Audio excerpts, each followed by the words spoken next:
అన్నీ మొత్తం అమ్మేసుకొని విశాఖలో కొనుక్కొని 3 రాజధానులు అని చెప్పి ప్రకటించుకున్నారు. ఎంత అన్యాయం! ఏ పార్టీ నాయకుడైనా అడిగారా? వీళ్ళు అప్పుడు అపోజిషన్లో ఉండి వీళ్ళు ఏం చేశారు?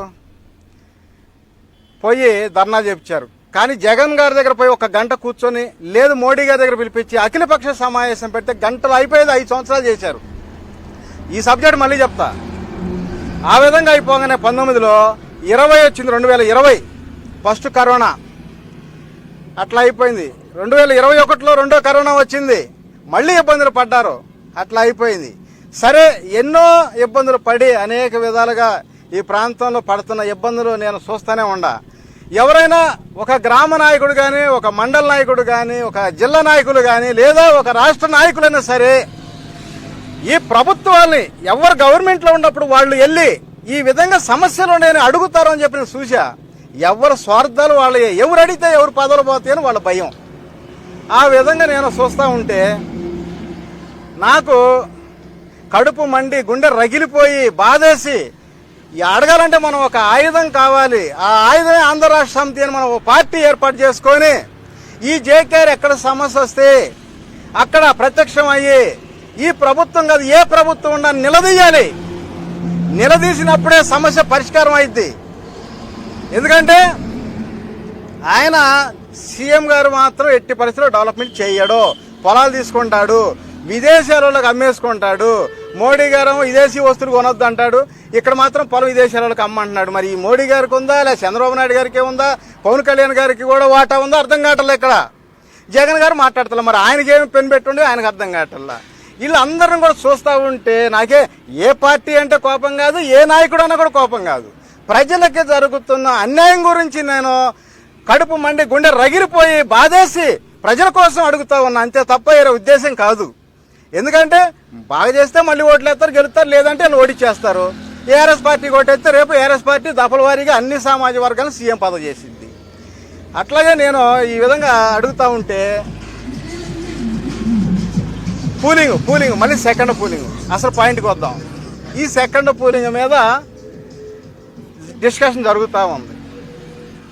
వాళ్ళు డెవలప్మెంట్ చేసి ఎకరం 100 కోట్ల నుంచి 150-200 కోట్లు అట్లా అమ్ముకుంటారు. ఇవాళ ఒక 50,000 ఎకరాలు తీసుకోవాలి ప్లాన్ చేసి ఇట్లా డబ్బులు అడగంగానే మళ్ళీ 16,000 ఎకరాలు అన్నారు. అంటే ట్రైల్ వేస్తున్నారు. అసలు వీళ్ళు ఇస్తారా ఈరా ఏమంటున్నారు? ఊరికేమైనా ఇస్తే తీసేసుకుందాం అనుకుంటున్నారు. ఊరికి ఎలా ఇస్తారు చెప్పండి? తరతరాల నుంచి కాపాడుకొచ్చుకుంటున్న భూములు ఊరికి ఎట్లా ఇస్తారు? ఎందుకంటే మీరు ప్లాట్లు డెవలప్మెంట్ చేసి ఇస్తారు అంటే అవి అమ్మేసుకొని తినాలి. వీళ్ళకి టోటల్గా ఆస్తి లేకుండా అయిపోవాలి ఈ ప్రాంతంలో రైతాంగం మొత్తం కూడా. అది వాళ్ళ ఆలోచన.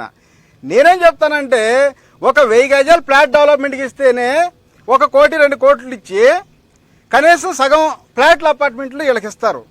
అలాంటిది ఇవాళ ఊళ్ళు 1000 ఎకరాలు ఇవ్వాలంటే కనీసం ఇక్కడ ఉన్న గవర్నమెంట్ వాల్యుయేషన్ ప్రకారంగా 10 లక్షలు ఉంటే 40, 20 ఉంటే 80, 40 ఉంటే 160, అట్లా 4 రెట్టింపులు 2013 భూసేకరణ చట్టం ప్రకారం 4 రెట్టింపులు ఇచ్చి 1250 గజం ఇవ్వమంటున్నాం. ఎందుకన్నామంటే ఓ న్యాయం ఉంది. ఈ చట్టంలో రోడ్డులకు అవసరం అయితే మాత్రమే తీసుకోమని ఉంది. అందుకనే 4 రెట్టింపులు. 1 లక్ష ఉంటే 4 గడిపియటం అట్లా. ఇప్పుడు ఊళ్ళు కావాలంటే 1250 గజంతో పాటు మేము ఈ విధంగా 4 రెట్టింపులు ఇవ్వమని అడుగుతున్నాం. సగటున ₹1 కోటి పడేది.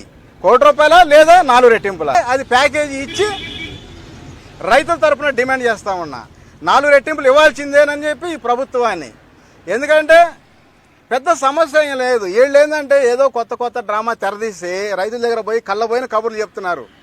ఇచ్చిందాక ఒకటి చెప్తారు, ఇచ్చిన తర్వాత మాకు తెలియదని ఈయన మీద ఆయన చెప్తాడు. సీఎం గారిని అంటారు, అధికారులను అడగమంటారు, మున్సిపల్ చైర్మన్ కమిషనర్ని అడగమంటారు, అది మున్సిపల్ మంత్రిని అడగమంటారు, లేదా కేంద్రాన్ని అంటారు, లేదా విదేశీయులు కొన్నారు మా దేశం వాళ్ళని అడగనంటారు. టోటల్గా చేతులు ఎత్తేస్తారు. పరిస్థితి ఏంది? అందుకనే మన చేతిలో అవకాశం ఉన్నప్పుడు మనం పానించుకోకుండా డిమాండ్ చేసి అందరూ కలిసికట్టుగా కూడా ఒకే మాట మీద ఉండి మాకు 4 రెట్టింపులు ఇచ్చి 1250 గజాలు ఇవ్వండి, మేము అలాగైతేనే భూములు ఇస్తాం, లేకపోతే ఇవ్వాల్సిన అవసరం లేదు, ఇచ్చి మీ చుట్టూ మేము తిరగలేము. ఇప్పుడు చూడండి, ఫస్ట్ పూలింగ్లో మొన్నదాకా నేను చెట్టు కింద ఉండి పరిపాలన చేశా అన్నాడు. నన్ను చూసి ఇచ్చారు పొలం అంతా రైతులు అన్నాడు బాబు గారు. మరి ఇప్పుడు ఎందుకంటల్లా? నేను అనేది ఏంటంటే ఇవన్నీ కూడా ఒడ్డెక్కిన దాకా ఒక మాట, ఏటు ఉండగా మాట చెప్పకూడదు. ఏరు దాటిన దాకా ఏరుమలన్న అంటాడు. ఈ సహజం ఏరు దాటగానే బోడిమలన్న పోండ్రు బాబు అంటాడు. ఎట్టుంది ఆయన పరిస్థితి. ఇవాళ ఆయన ఎట్టున్నాడు అసలు ఏం తెలియనట్టుగా, ఈడ పూలింగే తీసుకున్నట్టుగా 2 సంవత్సరాల నుంచి కనీసం ఈ మధ్యలోకి వచ్చి రైతు దగ్గర మాట్లాడాల. ఆయన జరిగిన ఈడ రైతులు చేసిన అన్యాయం ఎంత అన్యాయమో అందరికీ తెలుసు, కానీ ఎవ్వరు మాట్లాడటం లేదు. రేపు ఇలాగే 2వ పోలింగ్ ఇచ్చినాక కూడా పరిస్థితి అదే ఉంటుంది. అందుకని నేనేమంటున్నానంటే రైతులకి డబ్బులు ఇస్తేనే 1250 గజం ఇస్తేనే పొలం ఇవ్వండి, లేకపోతే ఇవ్వద్దు అని చెప్తున్నా. అయితే అందరికీ అవగాహన కలిగింది. నా దగ్గర కొంతమంది వచ్చి నీకేం కావాలి చెప్పు, నువ్వు మానుకో అంటారు. నాకేం అవసరం లేదా, రైతులకి మాత్రం న్యాయం చేయండి. రైతులకు అన్యాయం చేస్తే ఒక ఎద్దు కన్నీళ్ళు పెడితే ఆ రైతుకు నష్టం, అదే ఆ రైతు కన్నీళ్ళు పెడితే ఈ దేశానికే నష్టం అని చెప్పి నేను చెప్తా ఉన్నా. మంచి చేయండి. ఎందుకంటే రైతు మనసు చాలా మంచిది. భూమిలో పైరేస్తాడు, దేవుడిని భారం వేస్తాడు. పండితే తింటాడు, 10 మందికి పంచుతాడు. లేదంటే మోసం చేయడం తెలియని వ్యక్తి రైతు అనేవాడు. అందుకే రైతే రాజు అంటాడు.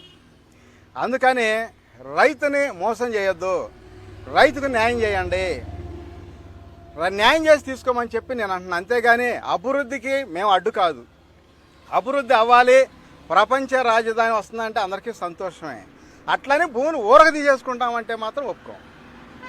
అందుకని గవర్నమెంట్ వాల్యుయేషన్ ప్రకారం 4 రెట్టింపులు ఇచ్చేసి 1250 గజం ఇవ్వమని మేము డిమాండ్ చేస్తూ ఉన్నాం. ఇంకా అనేక సమస్యలు ఉన్నాయి, ఇక్కడ రైతులు తీర్చాలి.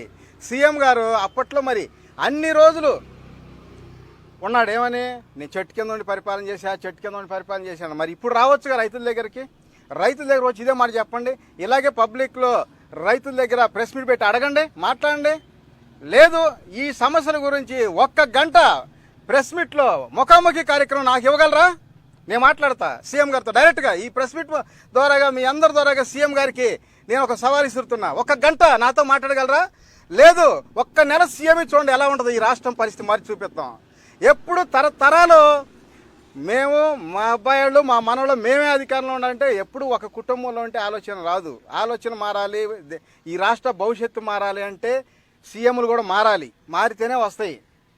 గతంలో చూసాం, అప్పట్లో కాంగ్రెస్ వరుసలు 35 సంవత్సరాలు పరిపాలన చేసినప్పుడు 3 బొంగులు 6 తాటాకులు ఇచ్చేవాళ్ళు. అలాగే పరిపాలన ఉండేది. ఆ తర్వాత ఎన్టీ రామారావు గారు వచ్చినాక పక్కా గృహాలు కిలో 2 రూపాయలు బియ్యం ఎంతో న్యాయం చేశాడు. ఆ తర్వాత మరి మళ్ళీ ఇంకా మారారు, వేరే వాళ్ళు వచ్చారు. ఆ తర్వాత మారిపోయింది. మళ్ళీ సీఎం చంద్రబాబు నాయుడు గారు వచ్చారు.